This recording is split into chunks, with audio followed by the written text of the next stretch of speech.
reading a lot of Fred Moten poems, and it's inspired me to do some improvisational word slinging.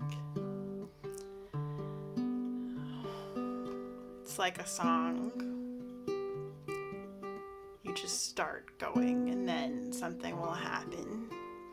It has to, in the sense that, you set it forth. I had this conversation with somebody about what jazz wasn't much of a conversation. We were both on acid. But it definitely got me thinking about,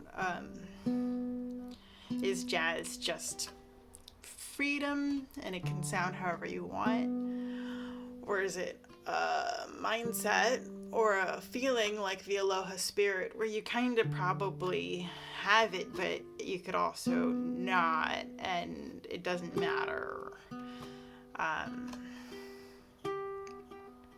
It's harder than I thought to feel authentic while doing this, but I think it just takes practice and also just the simple sadness of what I've been thinking about lately, because I've been wanting to apply myself more, and I've been getting a little concerned with my lack of ability to execute. And that sounds, kind of violent in and of itself, but truly I think we all, not we all, but me, the plural me, all of us here at the Cat Corporation have a sense of wanting to do more, and also this quiet humility of we're not meant to do more. This idea of how the world is spinning faster and it gets us all dizzy, and unfortunately, at least in my life, there's no one to tell me to stop.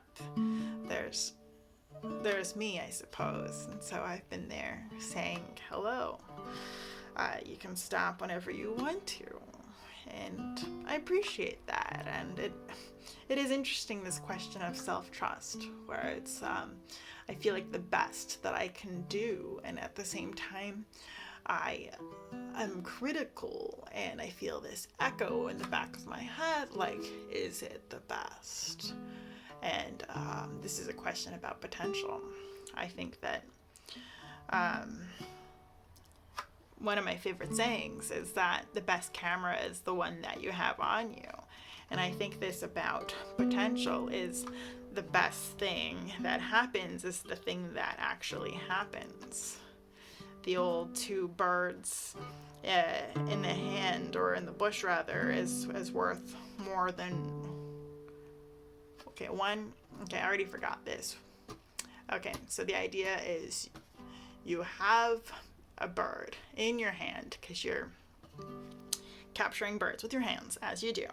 And then you see two in the bush because you're around the bushes, and these are bird bushes. And you're just kind of like, ooh, should I guess, drop this bird to go for those two in the bush?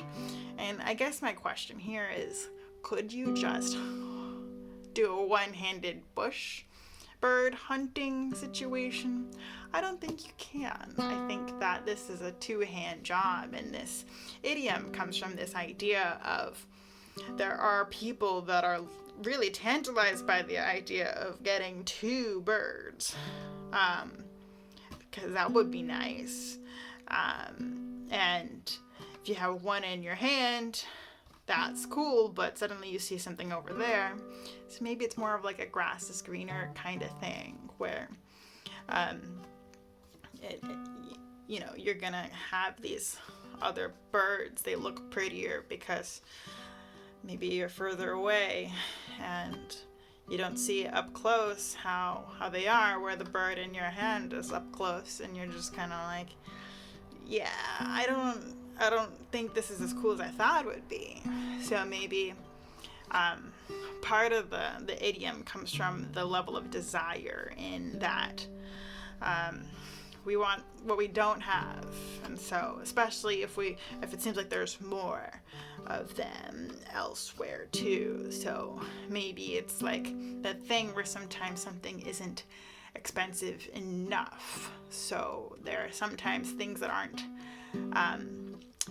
super luxurious or grandiose. So I think that's partially why you would want two birds in a bush rather than the one in your hand. Is kind of just a simple dog logic of you go over there and you'll just have more, and that seems nice.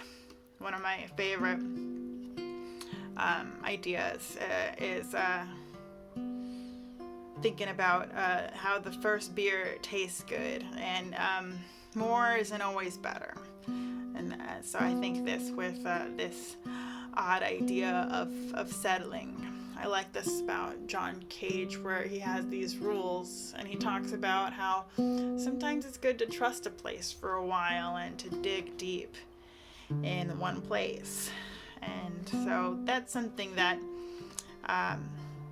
is a question about this, productivity mindset, is that are we losing something in the process of wanting to do so much that we end up overwhelming ourselves into this state of fake productivity, or productivity that's not enriching or useful or attuned to what we're deeply wanting. And I think that's something that I've been exploring through crafting my statement of purpose, is how do I talk about what I really want, and how do I admit that I have wasted a lot of energy chasing something I don't really want, and that feeling of being able to thank it and say, no, it wasn't a waste. I was convinced at that time that it was the best